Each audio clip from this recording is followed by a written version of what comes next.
Welcome in to the Corner 3, taking you around the arc of college basketball. From the NAAC to the Pac-12, the WCC to the SWAC. We cover it all now on 93.7 The Ticket.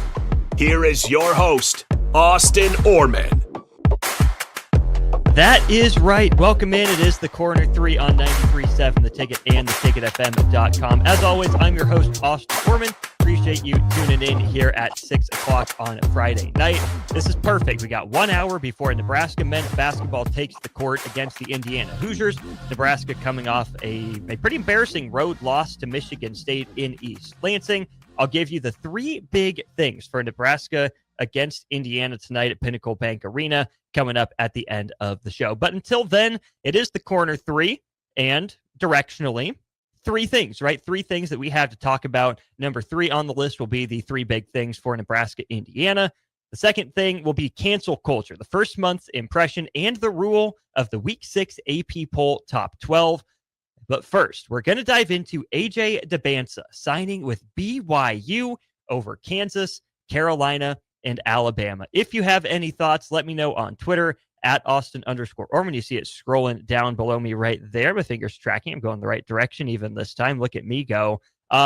Will be on my way to Pinnacle Bank Arena. This is, of course, a pre-recorded episode. I got to book it from Salt Mine City, where we just had a remote, all the way over to Pinnacle Bank Arena. Not very far, pretty convenient, works out well for your boy. All right, let's get into it. AJ DeBansa. This is something that Strick and I wanted to get into earlier this week during On the Block, but we didn't have a chance. Lots going on with Husker men's basketball, but this is probably the biggest story in college basketball this week is the number 1 overall prospect in the 2026 class, of course, by the name of AJ DeBansa, committing to BYU over Kansas, over Carolina, and over Alabama. AJ DeBansa, originally from Massachusetts, but before this most recent season, he transferred to Utah. That was kind of my tell that, yeah, he's probably ending up at BYU, but the recruitment ends up continuing until earlier this week. He ends up going on First Take and committing with Stephen A. Smith and the gang to BYU, to the Cougars. Another great poll for BYU head coach Kevin Young. So who is AJ DeBansa? Let's just start there. If you haven't heard the name, get to know the name. If you're a college hoops fan, you probably do know the name, but you probably won't get to know him for very long. His plan is to be a one and done. He's a 6'8.5", 6'9" scoring wing that quite a few people have compared to a guy like Jason Tatum in terms of the all-around game and ability to score the basketball. A current version, maybe he's a more polished and more explosive Ace Bailey, freshman who started to pick things up for the Rutgers Scarlet Knights.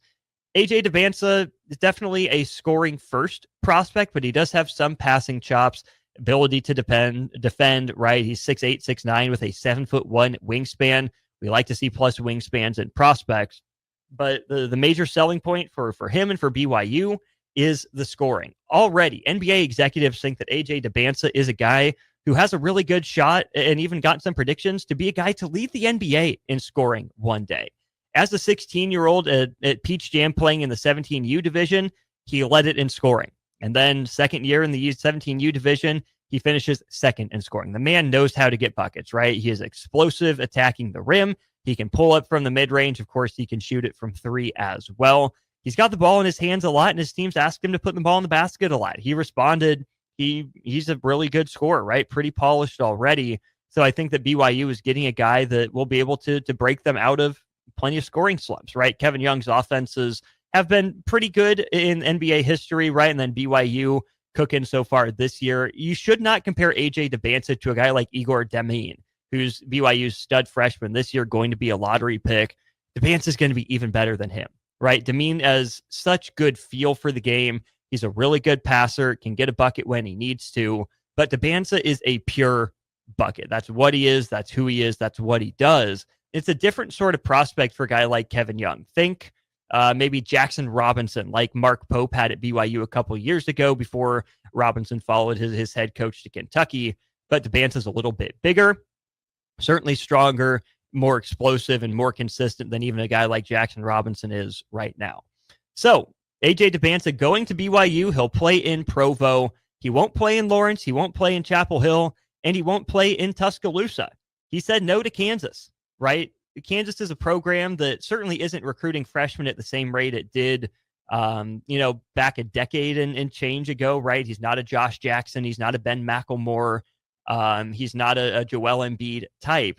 Kansas really since then will recruit good freshmen, right? They'll go for some of those borderline 5 stars and certainly upper 4 stars. But Kansas did what say Villanova did, right? Recruit who you can get, definitely take those big swings. But the type of prospect that goes to Kansas hasn't been the one and done explosive scorer recently. It's been the guy that maybe needs 2 years or that wants to carve out a good college career before going to the NBA.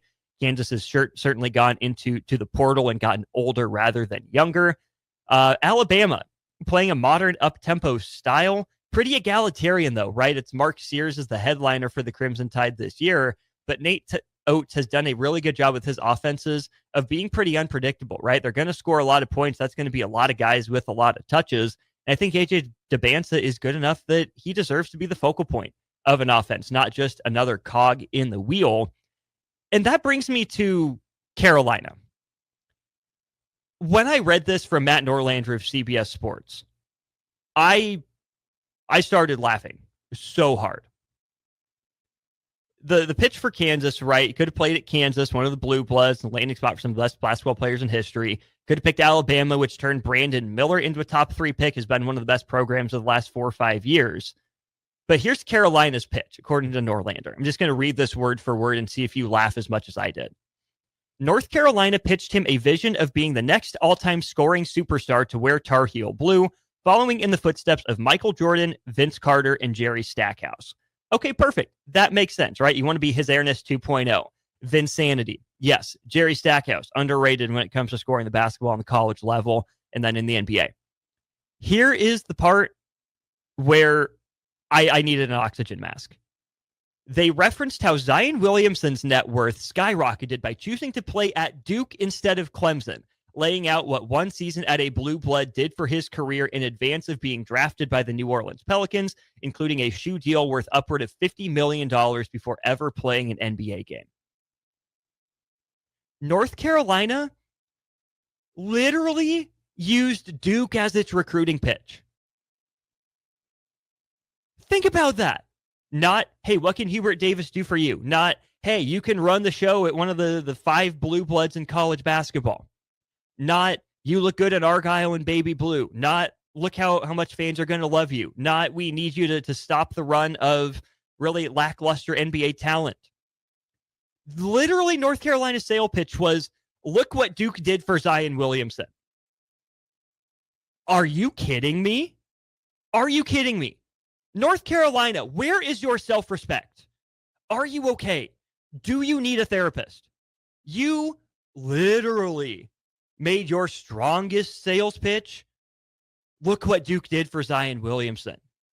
Hubert Davis, what are you doing to this program that you love so much? What are you doing? How did you ever allow that to pass muster? How did that ever make it anywhere in the presentation? Use any other school. Any other school except the one 9 miles away from you. Who approved that? Who said that was good? Who said that's okay? Who said do that? Why? You really thought that was going to work? You literally pointed him to your rival next door. You can sell Michael Jordan. You can sell Vince Carter. You can sell Jerry Stackhouse. Fine. Good. Congratulations. Good for you. But you have to sell AJ DeBansa, the guy who's going to be one of the best college basketball prospects of the decade, on look what Duke did for Zion. Here's the thing. AJ DeBansa is a better prospect than Cooper Flagg. I say that with all the love in my heart for a guy like Cooper Flagg. But the sell is so much easier for AJ DeBansa. Say, you can be taller Michael Jordan. Say, you can be new age Vince Carter. Say, you can score like Stack. But you didn't do that. You didn't say, look at our NIL infrastructure. Look at what we have set up. Look at our history.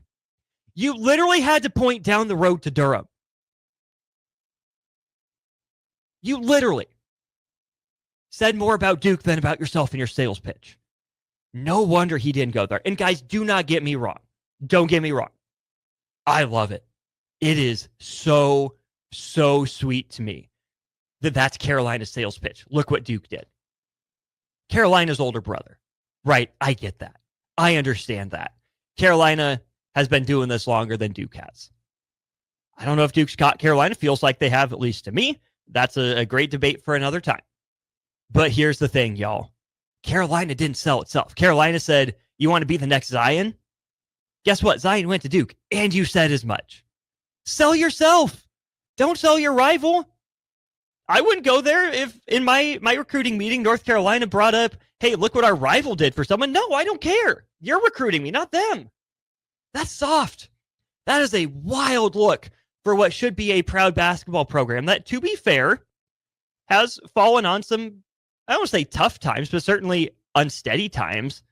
Again, I appreciate Hubert Davis for everything he is doing to destabilize the North Carolina program. Don't get me wrong. I love it. I am here for it. But oh my gosh, Hubert Davis has been at North Carolina. Right now he's in his 4th year. 29-10 with a run as an 8 seed to the national championship game.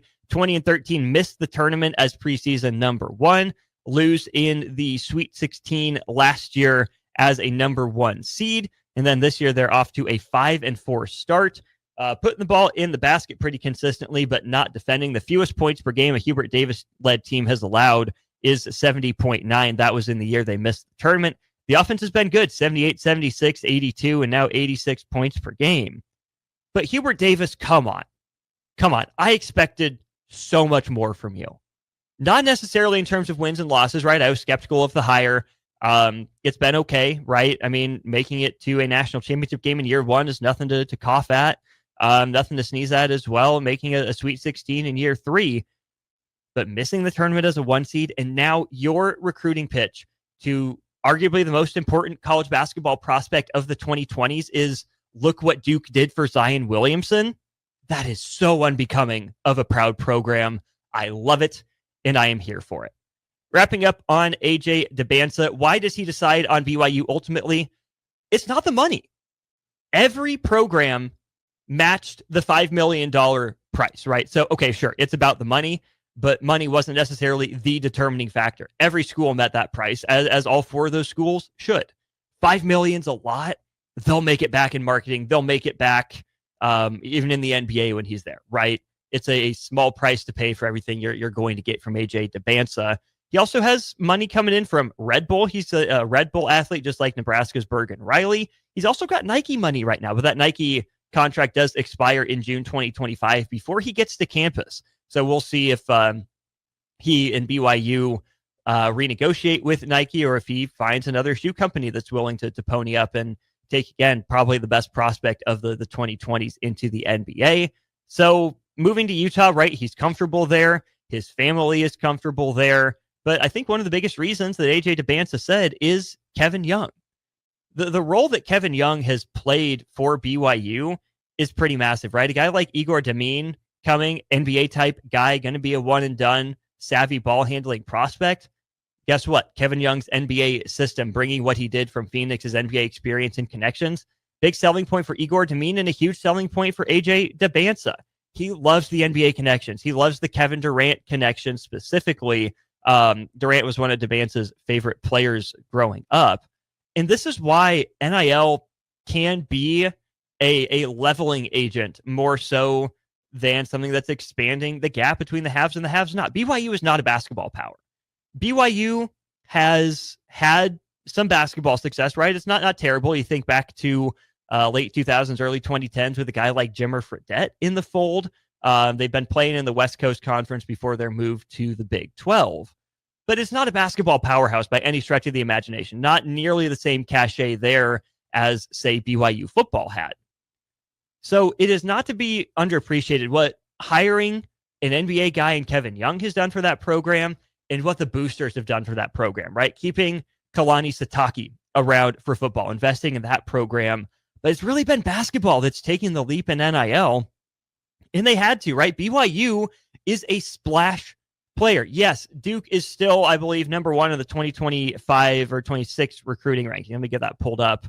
2026 CBB recruiting rankings. Let's do team. rankings. I want basketball. Okay. So this is according to 24/7 Sports as this gets pulled up. Okay, 2025, I should say. 2025. He's in the class of 25. Why did I type 26? All right, 2025. So yes, Duke is still number one, 4 commits, average rating of 99. Houston signed a 5-star, kind of rare for them, but they're up there. UConn certainly working its way into the new blood conversation. Kansas, Arkansas with a guy like John Calipari, Kentucky. Notre Dame is intriguing to me. This is where you get into Notre Dame, Mississippi State, Syracuse, SMU, and then BYU, signing the number 11 class in the country right now, ahead of Alabama, ahead of Washington, Michigan, LSU, Auburn, Iowa State, ahead of Marquette, ahead of A&M and Rutgers, ahead of Carolina, ahead of Miami, ahead of Michigan State. That's a lot of basketball cachet there. So no, just AJ Dybantsa alone doesn't get BYU into the top 10. They signed a couple other prospects as well. Duke signed the Boozer twins, Shelton Henderson and Nick Kamenia, in their class. So no, AJ Dybantsa alone isn't enough to take the recruiting rankings. But NIL allowed BYU to get in the door with AJ Dybantsa. It's going to allow them to keep him around and commit to him. Good for BYU. Good for a team like Kansas State. Things are going off the rails for the Wildcats right now, but they found a way to get boosters to pony up for NIL. Makes him a player. Not working out for him, but prospects out of the high school ranks and the transfer portal are taking a look at BYU, are taking a look at Kansas State just as much, if not more, as your traditional blue bloods because of NIL. So yes, the rich will continue to get richer and give more resources to their prospects. But 10 years ago, we don't see AJ Dybantsa going to BYU. Plain and simple, we don't. Good on the Cougars for that. Good for him. Congrats to him and his family for having that over with. Little bit of a saga, but not as off the rails as we've seen before. It's over. He's going to be a BYU Cougar. It's going to be fun to watch. We'll take our first break of the show. When we get back, a little bit of an abbreviated, a quick version of cancel culture. We'll fly through the second bracket of 16 teams. Then after that, we'll get into the 3 big things for Nebraska, Indiana. Don't go anywhere. This is the Corner 3 on 93.7 The Ticket with Austin Oerman. Raising little ones is a big job, and you do your best to give them a good start every day.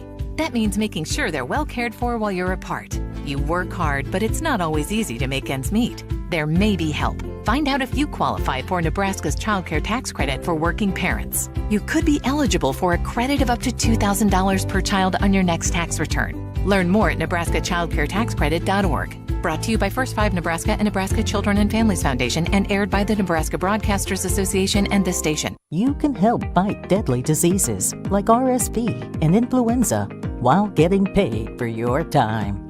Velocity Clinical Research is now seeking clinical trial participants in your area. Participants can receive compensation for study-related time. No health insurance is needed to join. Find a study near you at velocitytrials.com. That's velocitytrials.com.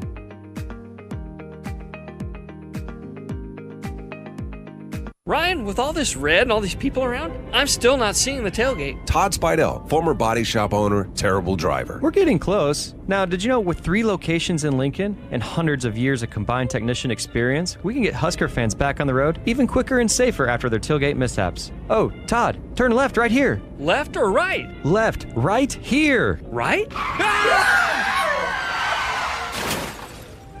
Well, you wait for the tow truck. I'm getting a hot dog. Well, I guess while I'm waiting. All right! Most recommended! Eustace Body Shop! Woohoo! Dude, you should be on American Idol. You really think so? No. Accidents happen, even to Husker fans. If it happens to you, call Eustace Body Shop, where our customers send their friends. The most recommended Eustace Body Shop. That's who we are.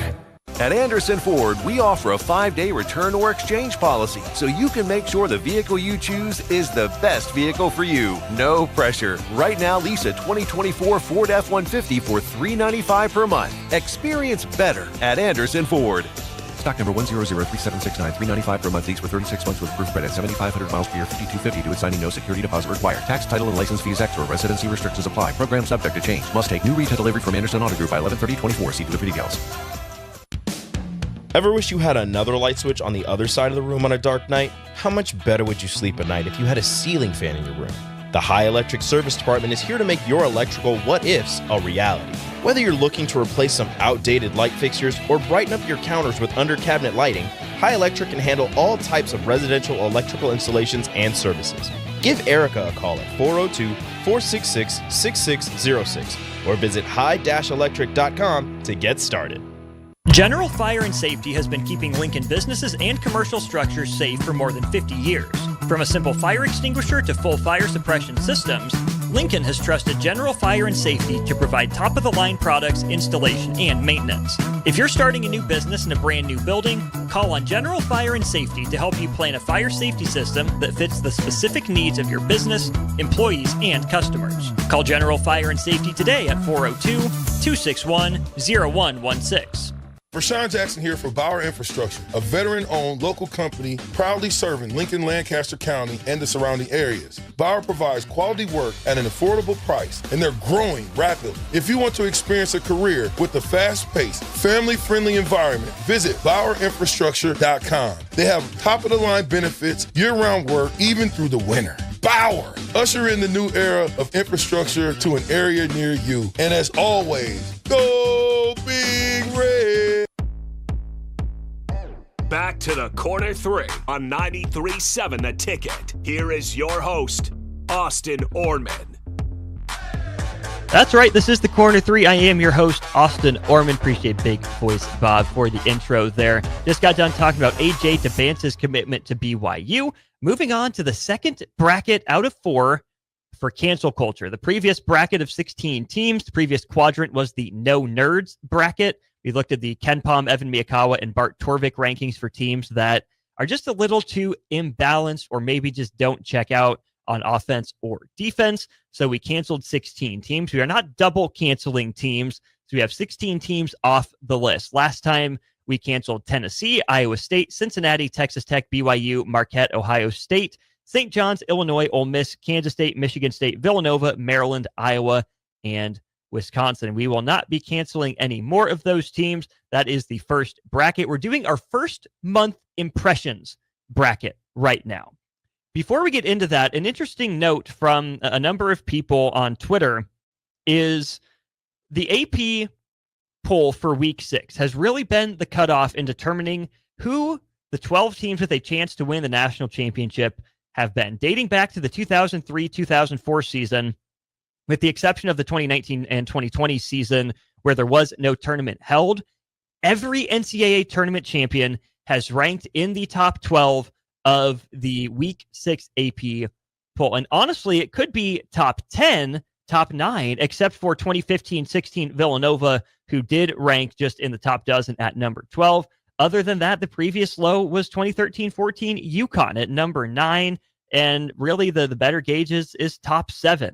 2005-06 Florida was top 7, 9-10 Duke was number 7, 16-17 North Carolina was 7. So really, if you're a top 7 team, that's the best mark, but we can expand it all the way out to the top 12. I mentioned that because a couple of those teams are getting canceled here today. The top 12 teams in the week 6 AP poll that came out on Monday: Tennessee, Auburn, Iowa State, Duke, Kentucky, Marquette, Alabama, Gonzaga, Florida, Kansas, Purdue, and Oregon. Some of those teams are getting canceled here today. Let's dive into it. Michigan is getting canceled because the Wolverines cannot take care of the ball. The two-man game between Vlad Golden and Danny Wolf is so fun to watch. Danny Wolf is one of the best passing big men in college basketball. But the Wolverines have a non-steal turnover percentage that is 350th out of 355 teams. Overall, they turn the ball over 21.4% of the time, number 336 out of 355. Only a 1.1 to 1 assist to turnover ratio, and they allow 15 points off of turnovers per game. That's what allowed Arkansas to get back in that game. Credit Michigan for digging out of the hole that it dug after, being in pretty good position, but the Razorbacks end up winning that game. But again, more than 1 out of every 5 trips down the court, the Wolverines are turning it over. Michigan just won't be able to overcome that math at the end of the day. they can make a run in the Big Ten, right? I love the talent. I like Dusty May as a head coach. But even if that turnover rate is, 12% or 13%, that's manageable. But 15% is getting a little high. 17, 18%, a little high. I don't think Michigan will sit at 21.4% the rest of the year. But man, these habits will pop up again at a really bad time for Michigan. They'll turn the ball over, 15 times in a 75 possession game. They'll turn it over 20 times in a 100 possession game, which you don't hardly ever see in college basketball, to be fair. But it's going to pop up again. It's going to bite Michigan. So the Wolverines are canceled. UConn is canceled because of Maui. They don't have a Tristan Newton. They don't have the true rim protector like they did with Sonogo or with Klingon. We talked about UConn quite a bit on this show not long ago. Just know the Huskies are canceled. There will be no three-peat this year. Oregon in that AP poll top 12, but they're getting canceled. The Ducks have just played with too much fire for me to be completely comfortable with them. The first time that I watched Oregon was the game that they played on the road at Gill Coliseum against Arizona State. A pretty darn bad Oregon State team, I should say. They win at 78-75, but they trailed by double digits early in the second half. I chalked that one up more to Oregon State choking than Oregon winning. They let Portland hang around. UC Riverside hung around in the opening game of the season.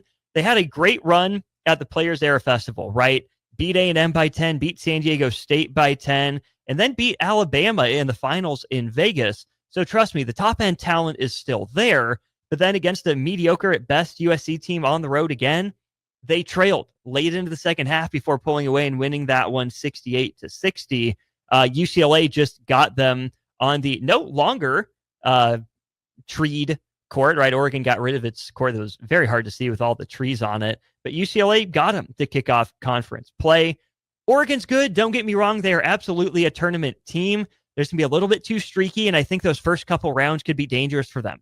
I really think that Oregon is shaping up to be a team that gets up for the big games and lets inferior competition hang around, which is a fantastic way to find yourself with a first weekend exit. Another top 12 team that I'm canceling here today is Florida. The numbers check out for Florida, right? It is a fantastic team so far this year. They're number 8 in KenPom with the number 7 offense in the country and the number 31 defense. Maybe a little bit low for a true title contender, but Florida's talented. I love Walter Clayton Jr. for them. Problem is the Todd Golden stuff. The Todd Golden allegations are going to pop up again, and I'm just not comfortable with the Gators. Baylor. Here's a Big 12 cancellation. Well, back-to-back Big 12 cancellations. Really fascinating start to the year for the Bears. Get blasted by Gonzaga to open the year on opening night, 101-63. Come back 5 days later and keep Arkansas at arm's length, 72-67 win for the Bears in that one. One of the wildest comebacks we've ever seen down at the MTE. Baylor takes down St. John's 99-98. Took a few overtimes to decide. And then they turn around just the next day and get stomped by Tennessee. 77-62 in a game that really wasn't even that close. And don't get me wrong, losing to Tennessee isn't the knock. Only beating St. John's by 1 isn't a knock. It's impressive that they found a way to win that game over St. John's. But what I'm seeing from Baylor, and then let's not forget, they lost to UConn on the road in Stores. And those are the big data points we have on the Bears. Baylor, again, NCAA tournament caliber team. They have the upper level talent. Jeremy Roach, Norchad Omier transfer in. VJ Edgecombe, who is doing some killer stuff for the Bahamas over the summer. A guy like Robert Wright is also really good. Baylor's not big, and it just seems like Baylor's missing that one upper level punch against elite competition, right? 38 points against Gonzaga. They play that game again in December or January. You still take the Zags to win. Maybe it's a 10 to 15 point game, but then it's a 10 to 15 point game against Tennessee, and they still lose to UConn on the road, granted, but UConn's better than Baylor right now, which is kind of painful to say after just canceling UConn. Baylor is going to have a tough time in the Big 12 if they can't get it figured out against elite competition. Big 12 took a little bit of a step back, keyed in part by Baylor, maybe not living up to all the transfer portal expectations. The Bears will get better, but they didn't necessarily win consistently over marquee competition in the non-con. The Bears have a bit of a road to climb, so that's why they're getting canceled. Arizona State, next Big 12 team I'm canceling, I'm selling the fade. Or I'm buying the fade. I don't know how you'd say that. I'm not a bettor. But Arizona State right now is off to a pretty good start. We've seen this with Bobby Hurley before. They're 8-1 overall, scoring 80 points per game, allowing 71 points per game. But they're middle of the pack in terms of offensive rating and defensive rating. When you look nationally, you're not getting a lot from Jaden Quaintance, who is a big freshman that came in for them. Transfers have been hit or miss. Josan Sanan, the freshman guard, is their leading scorer right now. Bashir Jihad is playing some pretty good basketball, but I just don't trust Arizona State to put together a full season. They haven't done it yet under Bobby Hurley. I'm not saying this can't be a tournament team, but it's a play-in team. It's an 11 seed. Maybe it can get up to a 9 because it has a pretty manageable by Big 12 standards schedule, but I'll believe it when I see it. I need to see a full season put together from Arizona State before I really buy into forks up Tridents and all that. Pittsburgh in a down ACC is also canceled because of just how poorly they failed their first test against Mississippi State. Talked about this with Bigelow a little bit last week in the ACC SEC Challenge. The only 2 wins were Duke over Auburn and Clemson over Kentucky. And then it was just a bunch of embarrassing showings. I would honestly say headlined by Pitt. This is a team that got off to a 6-0 start before they dropped their first game to Wisconsin, a 6-point game. That's a credit to Wisconsin. They come back, they win tight, buzzer beater to beat Ohio State on the road. And then they get stomped, absolutely smashed by Mississippi State, sorry. A good team, a top 25 team, probably going to play its way into top 20, maybe top 15 by the end of the year. No one showed up for Pitt that day. Ish Leggett, Jalen Lowe, Damian Dunn coming back from injury. I mean, averaging 11 points per game right now, but I can't get that loss, even though it was on the road, out of my head. Mississippi State is good. Mississippi State is not elite. I'm not canceling them yet, but they're close. Mississippi State. Pitt, what are we doing? This is the year. This is the breakthrough for Jeff Capel. And, they come back, they beat Virginia Tech by 5, a bad Virginia Tech team by 5. The ACC's down. Pitt's gonna rack up some wins, don't get me wrong. But man, seeing that game against mid to upper level competition, not a good sign for Pitt. So the Panthers are canceled. 2 more ACC teams here. Louisville. I didn't want to cancel Louisville, but I think I have to. They've got 8 healthy players right now is all. Starts early in the year. They play Tennessee and Bellarmine to start the year. Abubakar Traore breaks his left arm. He won't be back for a few more weeks, and then he'll have a ramp-up period. Corin Johnson gets season-ending shoulder surgery. He's their backup point guard. Okay, so Louisville does go down to the Bahamas in the battle for Atlantis. They beat Indiana. They beat West Virginia. But then in the final game down there, the title game in Atlantis, Kashawn Pryor goes down. Second leading scorer, leading rebounder, tears his ACL. You add on top of that Ali Khalifa and Kobe Rogers, already medical redshirting. Louisville has 8 healthy scholarship players. They get blasted by Ole Miss about 10 days ago. They lose it by 23 points. They do lead Duke at home in the KFC Yum Center 30-16, but Duke ends up coming back. Louisville will be able to scare some teams. Don't get me wrong. Chucky Hepburn's playing some of the best basketball in his life. I love Pat Kelsey. Rain Smith is going to make it rain on some teams. They just don't have enough. They are just too injured, and they won't be able to put it all back together again. So Louisville, you are canceled. Carolina, you are canceled. Only 5-4. Again, struggling against high major teams. Another team that's not deep, has no front court. Maybe a little bit of a dangerous cancel because we know that guards win in March. You look at what RJ Davis did last year and can do. Elliot Cadeau, we'll see if he has a leap in him. Drake Powell, even on the wing. But you need big men to get through the regular season. Washington, not cutting it. Venell and Lubin, not cutting it. There's not a lot in the front court for Carolina, so their guards are going to have to carry a lot of the weight here in the non-con in early conference. I think they'll be a little tired by the time they get to March. Creighton, canceling them out of spite, also canceling them because of the Pop Isaacs injury, the season-ending surgery, and a couple mid-season transfers forthcoming, including 4-star Larry Johnson on his way out. Texas, I don't trust Rodney Terry to max out that group. That's the middle of the SEC at best team. Maybe it's a tournament team. Trey Johnson is ballin', but Texas isn't deep. I don't trust the Longhorns. McNeese State, a mid-major cancel, right? McNeese State was one of the best stories of last year, unless, of course, you are a Will Wade hater. Last year, the Cowboys end up with a 30-4 record. They were one of my 12 over 5 upsets, but Gonzaga put a beat down on them, winning 86-65. 17-1, first in the Southland last year.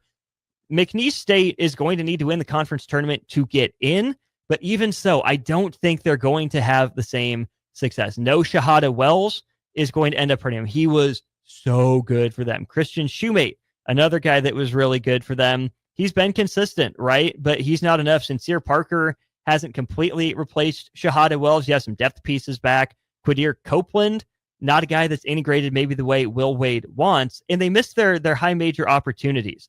They even lose to South Dakota State by 7 to begin the year. They lose by 8 to Alabama. Give them a game. Okay, that's interesting. They lose to Liberty, who's not necessarily what Liberty has been. And then they lose to Santa Clara. These are the opportunities that Will Wade needed to move the needle and get his team higher than a 12 seed later on.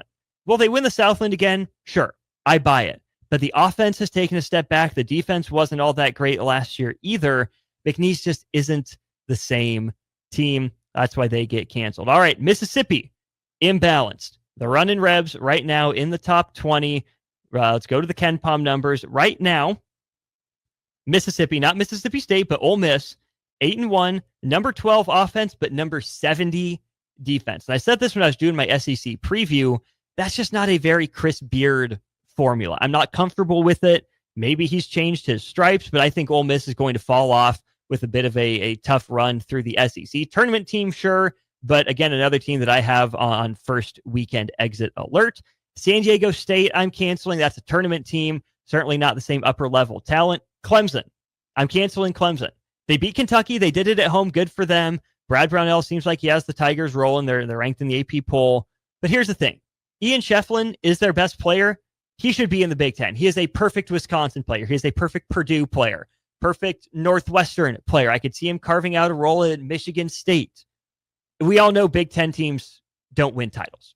So because your best player is a Big Ten caliber player, Clemson, a Big Ten style of player, you're getting canceled. And because you don't get to host the NCAA tournament, Clemson has knocked off a number of top 10 and top 5 teams at home recently. They played all these games in Clemson. Sure, it might take them to win it all, except they don't. That brings us to our final transfer of the night. It's Indiana. I know it's a dangerous time to cancel the Hoosiers with them playing Nebraska tonight, but it's officially time. They've got the same issues as ever. I'll explain the Indiana cancellation, give you my 3 big things for Huskers and Hoosiers to wrap up the corner 3 right after this. Raising little ones is a big job, and you do your best to give them a good start every day. That means making sure they're well cared for while you're apart. You work hard, but it's not always easy to make ends meet. There may be help. Find out if you qualify for Nebraska's Child Care Tax Credit for working parents. You could be eligible for a credit of up to $2,000 per child on your next tax return. Learn more at nebraskachildcaretacxcredit.org. Brought to you by First 5 Nebraska and Nebraska Children and Families Foundation and aired by the Nebraska Broadcasters Association and this station. You can help fight deadly diseases like RSV and influenza while getting paid for your time. Velocity Clinical Research is now seeking clinical trial participants in your area. Participants can receive compensation for study-related time. No health insurance is needed to join. Find a study near you at velocitytrials.com. That's velocitytrials.com.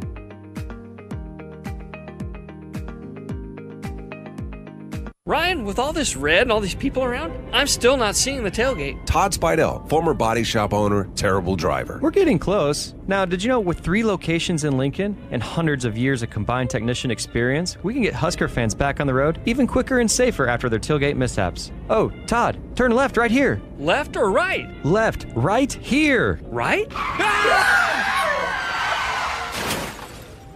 Well, you wait for the tow truck. I'm getting a hot dog.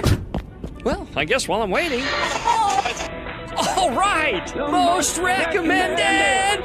Eustace Body Shop! Woohoo! Dude, you should be on American Idol. You really think so? No. Accidents happen, even to Husker fans. If it happens to you, call Eustace Body Shop, where our customers send their friends. The most recommended Eustace Body Shop. That's who we are. Back to the Corner 3 on 93.7 The Ticket. Here is your host, Austin Oerman. All right, no fair dodging. We got to get to it. Austin Oerman with you here on the Corner 3 one final time, getting you set for Nebraska and Indiana coming up from Pinnacle Bank Arena here momentarily. Make sure you give me a follow on Twitter at Austin_Oerman for all your in-game arena coverage. Tune in later for post-game as well. Strick ought to hop on. I'll be on after that, and after hearing from players and Fred Hoiberg after tonight's game, thanks to Action Plumbing, Heating, AC, and Electrical, as well as Lincoln Wall-to-Wall Wine and Spirits for their sponsorship of our men's basketball postgame show. Dangerous time for me to cancel Indiana. I get it. I'm tempting fate. I'm playing with fire, but I have to do it. I am not a believer in Indiana. Love the talent. A lot of pieces there. Some clunky fits, some interesting lineups to work through. I just don't believe in the offense. It's still archaic. And I would tell Mike Woodson that to his face. Appreciate Mike Woodson, everything he did in the NBA as a player and a coach. But Mike Woodson's Indiana teams look the same as Archie Miller's Indiana teams, look the same as late era Tom Crean Indiana teams did. They're not shooting a lot of threes. They're only taking 17 of them per game, hitting them at a 36% clip, which is not bad. But the 170 total three-point attempts is 345th out of 355 teams in the country. That's just not to get it done. Not enough to get it done. Again, 36%, not terrible, but not exactly what you're going for. They'll get to the free throw line a decent amount, 214 times. They're shooting 75% from there. But guys, the talent on this roster is so well upgraded. They've started a couple different lineups here, but they've had 4 guys start all 10 games so far. Malik Renew, Nebraska fans should be certainly familiar with from last year. He's leading them in scoring at 15 points per game. Mackenzie Mbako has taken a step up. He's averaging 15, shooting 44% from 3 on 4 attempts per game, as well as 93% at the free throw line. This is the Mackenzie Mbako on the wing. I think a lot of people expected to be the one and done talent that Indiana got. Omar Ballo, the transfer from Indiana, playing 28, 29 minutes a game, leads the Big Ten in blocks at 2 per game, averaging 13 points. Miles Rice transfers in, and he started all 10 games for them. Miles Rice was one of the best stories in college basketball last year for Washington State. Pac-12 all-freshman team, all Pac-12, Pac-12 Rookie of the Year as well. Averaging 10 points, shooting 42% from 3, 90% from the free throw line. But that 3-point number is out of whack with what he did the previous year, below 30%. So I'm still waiting and seeing if Miles Rice is legit as a 3-point shooter. And then the other 10 starts at the guard position have been split between Kanan Carlisle and Trey Galloway. Carlisle's only played in 7 games. He started 6 of them, but it's been Trey Galloway, the starter recently. Galloway, another guy that's shooting better from 3 this year than he has before. He's at 53%, but he's not a guy that consistently knocks them down. So why am I canceling Indiana? I don't think that they're a 36% 3-point shooting team. I think Galloway comes back to earth. I think Rice comes back to earth a little bit. Mbako might be a 37, 38% guy. I don't think he's a 44% guy. And the talent is there. Don't get me wrong, the talent is there. But this is a team offensively that doesn't score enough or play fast enough to make up for a general lack of interest on the defensive end. They're really just letting Omar Ballo clean up a lot of their messes. And they're not a great rebounding team. They're only out-rebounding their opponents by about 6 rebounds per game. And this is a big team. Renew is big. Mbako is big. Ballo is huge. Rice, Galloway, Carlisle, even Bryson Tucker, Luke Goody, Anthony Leal. These are good-sized guys. Indiana just doesn't always have a huge interest in rebounding, which is why I think it's a fascinating matchup for Nebraska tonight. And let's get into my 3 big things for this matchup. Number 1, this could be number 2 and number 3 as well, but we'll keep it at number 1. Can Nebraska bring the energy? It's been a long time since Nebraska's lost at home, and this is Indiana's first true road game of the season. Can Nebraska come out, get on a run early, maybe shell shock Indiana, get the crowd involved? I think that would go a long way. But here's something to keep in mind. Nebraska beat Indiana 3 times last year. First at Assembly Hall, then in Lincoln, and then again in the Big Ten tournament. Keisei Tominaga was big in those games. Not a lot from Rink Mast as Kalel Ware really swallowed him up. Nebraska struggled with Malik Renew at points, held Mackenzie Mbako down for the most part. I'm curious to see how Nebraska handles this matchup and two matchups in particular. Excuse me. Braxton Mia versus Omar Ballo and Berke Boyukengel versus Malik Renew. Mia will be one of the better post defenders that Ballo has seen this year. And can Braxton Mia do enough offensively to keep Omar Ballo away from the rim? Nebraska's still not finishing the best at the rim, and they're going up against the guy that leads the conference in blocks per game with an even 2 per game. Mia's got to be a lob threat. Nebraska's guards have to be good at involving Omar Ballo, hitting floaters, right? Hitting mid-range jump shots, getting him to come out and contest, because he will. I don't think Omar Ballo is a disciplined enough player to consistently sit in drop coverage. I don't think he's a guy that Indiana wants to use in hedge coverage very, very consistently. Mid-range will be there early for Nebraska's guards, and I think that'll get Ballo a little antsy. He'll step up that little extra step, that extra shuffle that Nebraska can then go over the top to Braxton Mia. The other matchup then is Berke Boyukengel versus Malik Renew. Can Boyukengel be a weapon for Nebraska on offense? Still trying to figure out what's going on with his hip and his role on the team. Can he engage Renew on offense, with Boyukengel on offense, Renew on defense, to take away Renew's legs when Indiana has the ball on offense? Renew's still much better interior player than he is on the outside, so that's going to be another challenge. Boyukengel has the in-and-out game.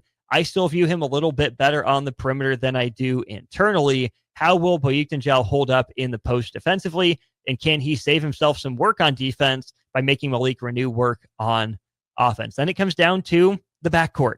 Indiana's guards, man, Rice and Carlisle are really good. Galloway has played some basketball. Bryson Tucker will certainly be in the backcourt at times as well. Anthony Leal, Gabe Cupps, guys that have played Big Ten basketball. Can Nebraska's perimeter defense close out short and dare Indiana to beat it with the 3-ball? That's how Nebraska's beat Indiana before, is letting them settle by clogging the paint, by trading 3s for 2s. Not maybe as much the strategy this year for Nebraska, who is shooting the ball better than they did to begin the year. But I still think this is a Nebraska team that, like Indiana, functions best when it's inside out. Who do you trust more, Nebraska's guards or Indiana's guards to shoot the 3-ball better? We'll have to see. And then the X Factor matchup, if I had to throw in a fourth, would be Jawan Gary guarding Mackenzie Mbako. Bryce Williams will certainly get a chance at that occasionally. And can Nebraska's guards, right? Raleigh Wooster, Aaron Eulis, they will get switched on Mackenzie Mbako at some point tonight. Can they hold up? Will they hold up? We shall see. Don't forget, I'm down at Pinnacle Bank Arena. Give me a follow on Twitter at Austin_Oerman for all your in-arena coverage. Then tune back in for postgame. Right at the conclusion of Nebraska-Indiana, you'll hear from Strick. I'll hop on after I hear from Fred Hoiberg and the players. Thanks for tuning in here to the